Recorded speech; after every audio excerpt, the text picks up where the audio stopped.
राधे श्याम, हर हर महादेव। साथियों, इस वीडियो में बात करूंगा कि ब्रह्मचर्य टूटता कैसे है। जब तक आप इस चीज को नहीं पहचान पाओगे ब्रह्मचर्य टूटता कैसे है, तो आप ब्रह्मचर्य कैसे रह पाओगे। बीमारी को जानने से पहले, बीमारी का इलाज करने से पहले उसका कारण तो जान लो। ब्रह्मचर्य दो तरह से टूटता है। कैसे?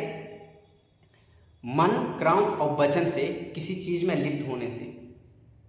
मन से आप किसी गलत चीज का चिंतन कर रहे हो, कर्म से उसकी गलत क्रिया कर रहे हो, और वचन से मुख से गलत बोल रहे हो। यानी कभी आप देख रहे हो, सुन रहे हो, कर रहे हो, किसी गलत लोगों का संग, गलत भोजन कर रहे हो, गलत मूवीज देख रहे हो, उल्टा सीधा कुछ कर रहे हो, गलत चीजें पढ़ रहे हो जो आपकी वासना को जागृत कर रहे हो। तो ये किस में आता है? मन, क्रम, वचन से। यानी आपसे मन सोच भी रहे हो, क्रम यानी कर्म से हो भी रहा है, क्रिया भी हो रही है, और वचन से, मुख से भी ऐसा कर रहे हो। एक तो ये तरीका है, इससे ब्रह्मचर्य टूटता है।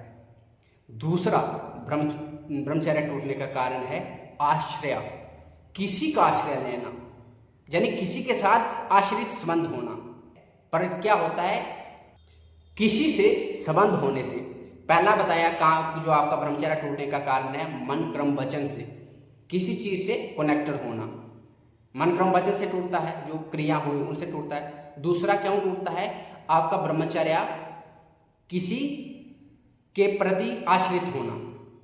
काम आपके शरीर में है, मन में है, रहेगा, पर जब तक आप किसी इंसान पे, किसी वस्तु पे, किसी चीज पे आश्रित नहीं है, कोई संबंध नहीं स्थापित कर लेते हैं, तो तब तक काम आएगा और जाएगा।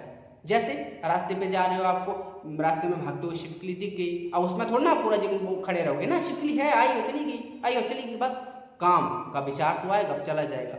लेकिन जब आप किसी के आश्रित होंगे, किसी व्यक्ति, वस्तु, स्थान के प्रति आप संबंध होगा, आश्रित होंगे, तो काम का विचार आएगा और टिक जाएगा, और जब टिक जाएगा तो फिर आपको भ्रष्ट किए बिना छोड़ेगा नहीं। वो व्यक्ति क्या हो सकता है? जैसा किसी के साथ आप जान पहचान है, लड़का लड़की दोनों के लिए है। कोई लड़की किसी लड़के को जानती है, कोई लड़का किसी लड़की को जानता है, कोई व्यक्ति किसी व्यक्ति को जानता है। जब भी काम वासना, काम का विचार मन में आया, तुरंत उस व्यक्ति को फोन लगाएगा, उसके के पास जाके बात करेगा, गंदी गंदी बातें करेगा। काम का विचार मन में टिक गया, आया तो था। अगर किसी के आश्रित नहीं होते, किसी के साथ आपका संबंध नहीं होता इस तरह का, जब आता और चला जाता, पर विचार टिक गया, और टिक गया है ना, तो आपको भ्रष्ट करके छोड़ेगा। जहां काम का विचार मन में आया, आपने फोन खोल के पढ़ना शुरू कर दिया, तो विचार टिक गया, अब आपको ये भ्रष्ट करके छोड़ेगा। फिर जहां आपके मन में काम का विचार आया, आपने मूवीज देखना शुरू करा, ये मूवी बढ़िया है यार, तो उसने क्या किया? काम का विचार आया था, टिकने के लिए नहीं आया था, चले जाना था इसको। कैसे? जैसे सांस आती जाती है, पर जैसे आपको टॉयलेट लगे, तो आप टॉयलेट आया, जाओ टॉयलेट कर लो, खत्म हो गया काम, परेशानी नहीं है ना। लेकिन जब आपको टॉयलेट लगा और आपने रोक लिया, नहीं टॉयलेट करने नहीं जाऊंगा, तो परेशान करेगा, और शायद हो सकता है बीमारी तक हो जाए, ब्लैडर फट जाए। इसी तरह से काम का विचार आया, स्वाभाविक है, आएगा, पर जब तक किसी के आश्रित नहीं हो, किसी व्यक्ति, मैंने बता दी संबंध वाली बात, वस्तु है ना, वस्तु स्थूल भी हो सकती है और सूक्ष्म भी हो सकती है। जैसे मूवीज आदि देखना, किताब पढ़ना, स्थूल क्या होगी? किताब पढ़ने के लिए, जहाँ कोई गंदे गंदे चित्र किताब में देखो। मूवीज देखना आदि मानसिक हो गया, उसमें फंसे रहोगे तो ये चीजें रहेंगी। और जैसे ही काम का विचार लंबे समय के लिए टिका, जैसे वो कहावत है ना कि टिके हुए पानी में भी, जो देखो टिका हुआ पानी भी सड़ जाता है ना, इसी तरह से जैसे ही ये काम का विचार आपके मन में लंबे समय के लिए टिक गया, आज ये आपको बर्बाद करेगा। तो दो चीजों को आपको याद रखना है, मन, क्रम, वचन से ब्रह्मचर्य टूटता है। दूसरा, किसी पर आश्रित होना, किसी से संबंध रखना। तो ऐसे किसी व्यक्ति, वस्तु का संबंध मत रखिए, जब रखिए जो आपको भ्रष्ट कर सकता है।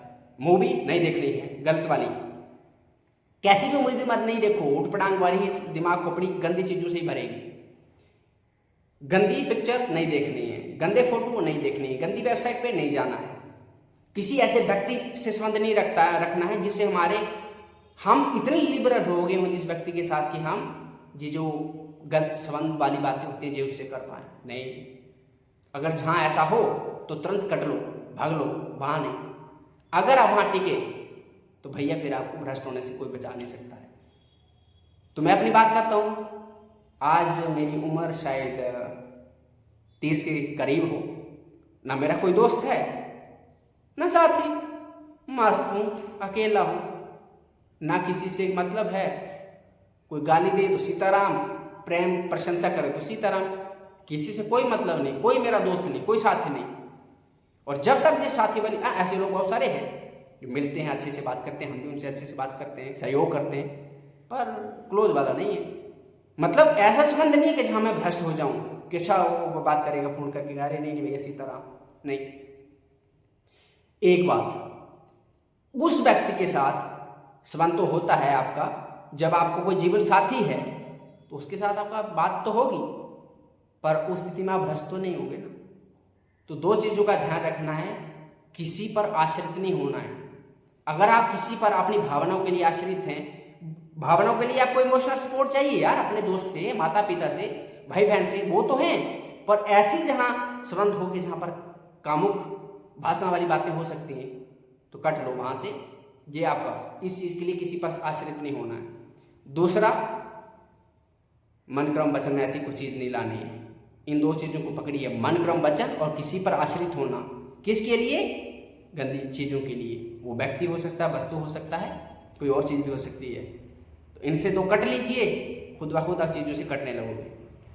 इसी तरह की और भी वीडियोस बताऊंगा, भोजन पर बनाऊंगा, कौन सारे योगासन हैं जो करने चाहिए और क्या क्या करने चाहिए। मैं प्रयास करूंगा कि इस अपनी यात्रा में जब भी मुझे समय मिले, क्योंकि समय कम ही मिल पाता है, हर दिन चलना रहता है 50 किलोमीटर, 20 किलोमीटर, 30 किलोमीटर, तो फिर उनमें समय के हिसाब से रहता है। पर मैं प्रयास करूंगा कि आपके लिए मैं वीडियो बनाता रहूँगा। और चिंता मत करिए यार, अरे काहे को परेशान हो, मस्त रहिए, खुश रहिए, बस हिम्मत मत हारिए। हिम्मत हार गए ना तो मैं भी कुछ नहीं कर पाऊँगा, आप खुद कुछ नहीं कर पाओगे। और हिम्मत नहीं हारो ना, शायद मैं भी शायद मैं आपकी मदद कर पाऊँ, आप अपनी मदद कर पाओ। और भगवान भी उसी की मदद करता है जो खुद की मदद करता है, जो उस लायक होता है। हिम्मत नहीं आता है कि ठाकुर जी मैंने हिम्मत नहीं हारी, अब आपको तो साथ देना ही पड़ेगा, तो साथ दे देते हैं। तो इस तरह से खुश रहिएगा। राधे श्याम।